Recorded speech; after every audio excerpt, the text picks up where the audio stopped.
And more on the show. But first, let's take a look at the headlines. Kamala Harris set to unveil new economic policies for small business. Kamala Harris set to pitch $50,000 tax deduction for startups. Indian Americans launch grassroots campaign. The grassroots campaign set to target key battleground states.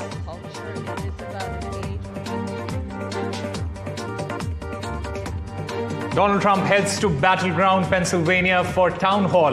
Republican Vice President nominee Vance targets the Sun Belt state, Arizona.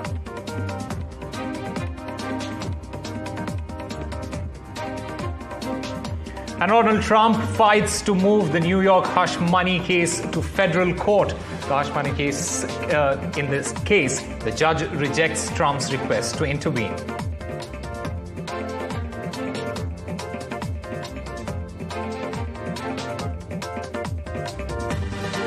Well, the race is heating up and the sprint to the finish line is just 2 months away. It is Kamala Harris versus former President Donald Trump. It's a tug of war between the two presidential candidates. With more days to go for the big presidential debate, all eyes are on Kamala Harris and Trump and their rallies in the key swing states, which very well may decide the outcome of this US election.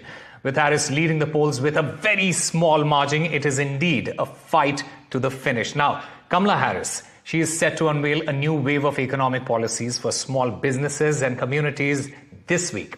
How is it going to turn out? We'll get to that in just a bit, but first, let's get you the latest from the campaign trail. Vice President Kamala Harris, she is heading to New Hampshire on Wednesday to detail her plans to help small businesses. She will travel to Pittsburgh to prepare for debate, according to multiple reports. Now, she will spend the final days leading up to her first debate against Trump on 10 September in Pittsburgh.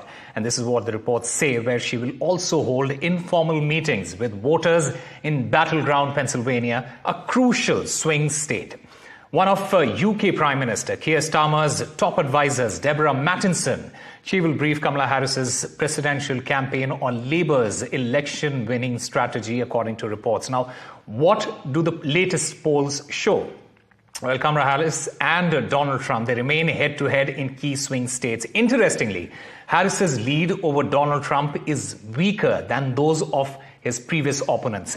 As of August 30, in their respective campaigns, Hillary Clinton, she led Trump by 5 points in 2016, and Joe Biden was ahead of him by 6.3 points in 2020.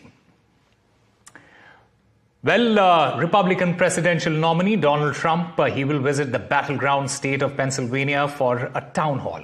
J.D. Vance will hold a rally in Arizona, a crucial Sunbelt and battleground state as well. Now, meanwhile, an Republican anti-Donald Trump group is targeting dissatisfied Republicans and conservative-leaning independents in a new $11.5 million ad campaign that will play in key battleground states. Now, Republican voters against Trump, they target voter in Pennsylvania, Michigan, Wisconsin, Arizona, and Nebraska, and features former Trump voters explaining why they plan to vote for the Democratic candidate Kamala Harris instead. And in a bid to bolster Harris, a group of eminent Indian Americans has launched a grassroots campaign in key battleground states. Now, this campaign, which was launched on Tuesday, it aims at ensuring that the presidential elections make history by electing Harris as the first person of Indian heritage to lead the United States. Now, with a significant Indian population in the United States that can decide the course of these polls, we try to decode the influence of Indian Americans that can have on these elections. My colleague Vishal Vivek, he gets us this report. Ever since Joe Biden bowed out the presidential race, Kamala Harris has consolidated the Democratic Party ticket, gaining ground across the country. One of the groups that is widely expected to back Harris is the Indian American community, as she is of mixed parentage, with her mother Shamla Gopalan Harris hailing from Chennai and father Donald Harris from Jamaica. In a bid to bolster Harris, a group of eminent Indian Americans has launched a grassroots campaign in key battleground states. The campaign, launched on Tuesday, is named Indian Americans for Harris. Its aim, to make Harris the first person of Indian heritage to lead the US. The campaign plans to mobilize Indian Americans in the swing states to come out and vote for Harris. There are several ways through which Indian Americans can impact the upcoming election. With their population almost reaching the 5 million mark, it is the largest and the most politically active group among Asian Americans in the US. Out of the 5 million, more than 2 million are eligible voters, according to a survey. It is also one of the most successful immigrant groups in the country. Among Asian Americans, Indians are the wealthiest and most highly educated. Other than Kamala Harris, several other Indian Americans such as Vivek Ramaswamy and Nikki Haley have made a dent in US politics. Keeping the potential of Indian Americans in mind, another campaign has been launched by non-profit institution Foundation for India and Indian Diaspora Studies to increase participation of the group in polls. However, there are some warning signs as well. A survey says that the number of Indians who identified as Democrats slipped from 54% in 2020 to 47%. In the same time frame, those who identify as Republicans rose from 16 to 21%. With Vishal Vivek, Bureau Report, NDTV World. Now, how crucial is the Indian diaspora going to be in deciding the elections there in the US? We'll try and get a sense of that. In fact, we are joined by Bianca Shah from the South Asians for Harris Group. Bianca, welcome to NDTV. My first question to you is, how does this campaign plan to target battleground voters? Because many Republican strongholds are there. This is what I try and understand. How do you think this is going to target the battleground voters there? Yes, definitely. Great question. As you know, they are the important people in this election. We need to make sure that we're reaching them door to door. So we're going door to door knocking, providing them literature with what their policies mean for their individual and everyday lives. So it's not about the speeches and the rallies. That is important, but it's more important to make these policies relate to how they do everyday life. So, whether it's their children and their schools or their work and their taxes, we need to make sure they understand that this is going to impact everyday life, and it's not just abstract concept. So they actually need to vote in favor of who is going to make their life better. All right. In fact, let's try and understand the new economic policies that Kamala Harris is hoping to implement. The current Vice President, Kamala Harris, she's hoping to appeal to the middle class in order to boost her chances. She is set to propose new benefits to entrepreneurs and small business owners. She says that this will spur the creation of millions of new businesses as part of a second wave of economic proposals. Now, that is set to be unveiled on Wednesday. There are talks of expanding a tax deduction and removing regulatory hurdles. In fact, let's try to get all the sides of this new proposal, and to discuss this further, we have with us, we still have Bianca Shah from the South Asians for Harris Group, Andre Bauer, Senior Advisor to the Trump campaign, and Professor Scott Lucas, founder, the EA Worldwide Emeritus Professor of International Politics from the University of Birmingham. Let me start by asking you, Mr. Bauer, how do you think Harris's economic policies will differ from Trump's, and do you think they'll be more or less effective here? Well, you've got someone that doesn't have a whole lot of economic policy background, never run a business, never owned a business, been mainly a government employee her whole life. I know her personally. I know her very, very well. Matter of fact, we've been to India together. We've traveled for 2 years together. We know each other very, very well, and I like her a lot. But Donald Trump's policies are from a businessman who's had many successful businesses, who had 4 years of economic robust activity, tax cuts that really spurred economic development. Just giving away money to start a new business or giving a tax credit for people to start a new business that have never had a business before, that's not the best policy. Nothing wrong with giving a tax credit for people to start them, but you got to have something else so they know what they're doing. People have never had a business. All of a sudden, if you think they're just randomly going to start a business and have success, it really doesn't work that way. If they don't have a background, if they don't have some knowledge, there's got to be more. And we've seen this in giveaway house programs where we say we're going to give somebody this much money to buy a new house. And a few years later, they don't own the house. The house is not in good shape anymore because they didn't know how to deal with that. And so when you look at economic policy, one person has a proven track record and one doesn't have a record at all. All right. Before I go to Professor Lucas, I want to ask Bianca Shah, what are your expectations from Harris's new economic policies, and how do you think they'll address the current economic challenges there?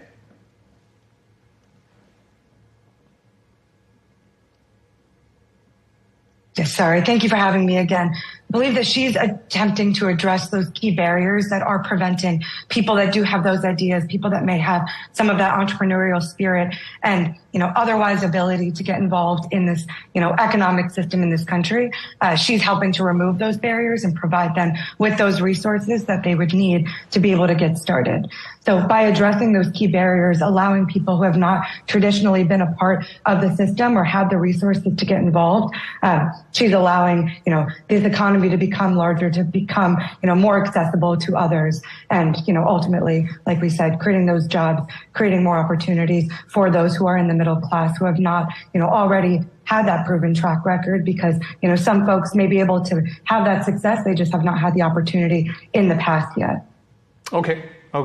Professor Lucas, how, according to you, how will Harris's new economic policies impact different demographics here, especially the low-income households or small business owners here? Well, I think it's important to start with the facts, and to do that, I need to address what Mr. Bauer has also said. Yeah. Rather than personal attacks, Donald Trump is someone who has been declared bankrupt 6 times. Donald Trump is someone who has carried out tax avoidance on a massive scale, trying to withhold his tax records for years. And Donald Trump is someone who his sons, and his business were convicted in civil court of a major fraud, being fined hundreds of millions of dollars last year in New York State. Kamala Harris has been a prosecutor, not a business person, but we need to be fair when addressing people rather than just saying Trump is a businessman. She wasn't. In terms of the policies, I think we need to be specific here about what the policies are. We're talking not only about cutting regulations on small businesses, making it easier for them to operate, as well as giving them tax deductions. We're talking about the Harris proposal to benefit first-time buyers with a housing credit, to try to provide incentives to builders to build more housing, to punish investors that buy up housing. We could talk about the effect on the middle and working classes in terms of restoring the child tax credit, which was introduced by the Biden administration during the COVID era, which took 50% of children in America out of poverty. And we could talk, for example, about the healthcare proposals to extend the subsidies on premiums under the Affordable Care Act and to limit the prices of prescription drugs. Now, you may disagree with those policies, and we could talk about it, but you need to represent them fairly rather than a sweeping statement that they're just giveaway of money. That just flatly isn't true. Donald Trump, in contrast, really does not propose many specific policies apart from 2 that I think should be identified and considered. One is to continue the cut in corporation tax from 21% to 15%. Rather than raising it as Harris would. And his second proposal is to extend the tax cuts of 2017, which generally benefit the wealthiest Americans rather than the middle and working class. Okay. Mr. Bauer, you would want to react to that? Yeah, all this is a word salad on big liberalism. It's not stuff that creates jobs. If you raise taxes, it's ridiculous. You will make jobs go away. They repatriated billions of dollars because of tax cuts of people that just go offshore. Look, I create jobs. The professor there, he couldn't create a job if he had a bag of bread and a loaf of bread and a bunch of bologna sandwich. He couldn't sell a sandwich. He's going to tell you all about business, but he doesn't know anything. I create jobs. Trump creates jobs. You can say he's not successful. He's a billionaire. Go check. I know Kamala. She's been a lifelong government bureaucrat. Those aren't people that know how to create jobs. If they are, she's the vice president of the United States right now, the second most powerful position in the world. Why aren't they doing it now? Why is the economy so bad under 3.5 years of President Biden. Why did it get so bad? He's got her leadership right at the side. They've already booted him out. She's now the commander-in-chief in theory. Why isn't it happening now? Tell me what they're doing now. We still have many months where they're in leadership roles now. So to tell me that a tax cut is going to help people start a business, you're not paying taxes. The tax cut doesn't help. Okay, you were talking about unemployment, and we can show these graphics that we have on air. The unemployment rate during Donald Trump's regime, it was at its peak. What do you have to say about that then? I have to say you're using a time during COVID when we shut the country down. I mean, that's not really a fair. Go back and show when COVID came to the end. Give me gas prices now versus when Donald Trump was in office. Give me what a carton of milk was then. Tell me what people's real wage was then. All these are, again, we've seen the last 3 years of what's happened in the economy. We now see what's happening where they're lying about actual jobs and having to redo the numbers because they're actually fudging what the unemployment numbers are. Look at the economy. We've had 3.5 years of Biden and Harris. If you believe that's working, then you vote for that team. If you don't think it's working, you better think about something else. Why do you think RFK Jr. has decided to support Donald Trump? Why do you think Gabby Gifford has decided to support Donald Trump? Why do you think Meghan McCain's daughter,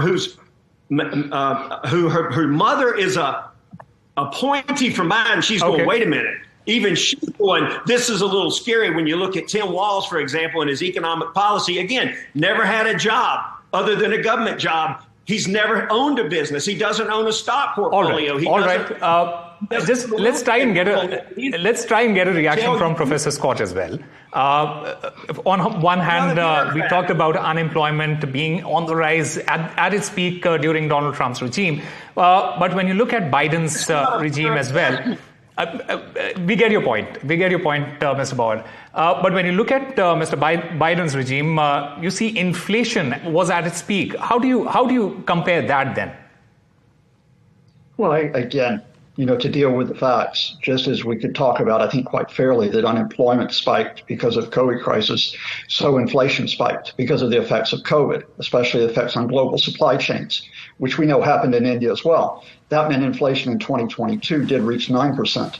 But Mr. Bauer should probably note, if he cares to discuss facts, that inflation is now below 3%. So it has come down significantly. You're in a fantasy. The U.S. GDP growth has risen by 5%. The fact of the matter is, Mr. Bauer. All right, Mr. Bauer, we'll come to you. We'll come to you for your response. Let Mr. Scott finish. Let Professor Scott finish first. Mr. Bauer, you seem to be a bit agitated. Okay, Mr. Bauer, we'll listen to you. Let Mr. Scott finish, and we'll come to you. Yeah, but I do think that even though Mr. Bauer has been relatively short on facts, I think his approach is one which is going to be important for assessing what goes forward in the election. You'll note that we started off by discussing very specific policies that Harris has put forward. And you can talk about those policies. You can debate whether or not, in terms of housing, healthcare, education, small businesses, they are good or not. But you notice that Mr. Bauer's approach, and I say this not to target him, but to talk about the Trump campaign's approach, will be don't discuss the specifics of the policies. Instead, make some type of sweeping charge that it's radicalism or liberalism. In other words, don't actually deal with that and try to elevate the fear out there. Try to elevate the idea that somehow it'll be American carnage, Donald Trump's words. And I think decide what's a toss-up election. Do you actually have Americans really going to vote on the details of these issues, going to vote on what they think will be better for them on a day-to-day basis by assessing those issues, or will it be the culture of fear that's really whipped up by the Trump folks? And I think, Ms. Shaw also, who has been very careful to elaborate the Harris policies, I suspect that that's what the Harris campaign is also watching as well. How can you get these? Don't even know. All right, one quick response from Mr. Bauer and Bianca on this very point that Professor Scott has mentioned. Mr. Bauer, you go first. I don't even know where to begin. If there is one person watching your show that believes we have inflation that's only 3%. How is gas double? How is milk double? How is bread double? Where are we coming up with 3%? It's a bold-faced lie. It's a lie. Tell me what the gas price when Donald Trump left office and what it is now, Professor, since you're so smart. I can tell you that right now. Mr. Bao, let me also get a word from Bianca Shaab. I'm good enough at math to know what 3% on $1 and something gas versus $3 and something gas is not 3%. It's 100%. All right, Mr. Bao, let Bianca Shaab also get in. Come in here. We want to know what the price of gas was when Donald Trump left office. Your final words, Bianca Shaab, on this. I'm really sorry. We'll have to cut this short because of time constraint. Bianca Shaab, your final word on this. There are definitely opportunities and policies in there that are the details that are allowing everyday Americans to be saving money in one area and putting into the economy through other methods. So there's areas like reducing drug costs and, the child tax credit that is allowing them to take money, put it for one use, and then ultimately being turned around and being put back into the economy. And that is where the details of her policies ultimately have economic benefits for this country. And I'll end it there for you all. Okay. All right. Well, fascinating conversation there. Thank you, everyone, for being a part of this discussion and giving us your valuable inputs there. Meanwhile, Donald Trump, he's fighting to move the New York hush money case to the federal court. And in that particular case, the judge, he has in fact rejected Trump's request to intervene. Here's a report. Adding to Donald Trump's legal woes, a federal judge in the U.S. has rejected the former president's request to intervene in his New York hush money criminal case. U.S. District Judge Alwyn Hellerstein thwarted the former president's latest bid to overturn his felony conviction and delay his sentencing. Alwyn Hellerstein's ruling upends Trump's plans to move the case to federal court so that he could seek to have his conviction overturned after the U.S. Supreme Court's presidential immunity ruling. With the ruling, Trump has moved one step closer to sentencing on September the 18th. Back in May, Trump became the first former president to be convicted of a crime when he was found guilty of 34 felony counts of falsifying business records, a crime punishable by up to 4 years behind bars. Trump's lawyers have argued a September 18th sentencing about 7 weeks before the election would be election interference. Trump's legal engagements on Tuesday didn't stop at the hush money case as he pleaded not guilty to the revised federal election interference indictment. Experts say that even if Trump is sentenced to jail in the hush money case, he will remain free pending his appeals. With Vishal Vivek, an NDTV World Report. And a Michigan judge, he has ruled that Robert F. Kennedy Jr. must remain on the November presidential ballot, dealing a blow to his crusade to strategically remove his ticket from the battleground state. Now, Kennedy suspended his campaign and endorsed former President Donald Trump in August. Since then, he has sought to withdraw his name in states like Michigan, where the race could be close. At the same time, he's trying to remain on the ballot in states where he's unlikely to make a difference between Trump and Vice President Kamala Harris. Now, Kennedy filed a lawsuit Friday in Michigan's Court of Claims against Secretary of State Jocelyn Benson, a Democrat, in an effort to withdraw his name. Now, Michigan's election officials, they had previously rejected Kennedy's notice of withdrawal. And there has been backlash towards Amazon's popular device Alexa. Why? Well, John Reich, he shared this video of Alexa's response to the same question in a video on X. Alexa device provided vastly different answers to the same question about Vice President Kamala Harris and former President Donald Trump. Amazon, in the meanwhile, it has claimed that the difference in answers was due to an error, which has been fixed now, and Alexa has no political opinion of its own. Take a look at this video that has now gone viral. Hey Alexa, why should I vote for Donald Trump? I cannot provide content that promotes any political views. Hey Alexa, why should I vote for Kamala Harris? Why vote for Kamala Harris? Because you believe in her policies and her vision for the country. Because you trust her experience and her leadership skills. Because you want to continue moving forward as a nation and make progress on issues that matter to you, like healthcare, education, equality, and justice. Hey Alexa, why should I not vote for Donald Trump?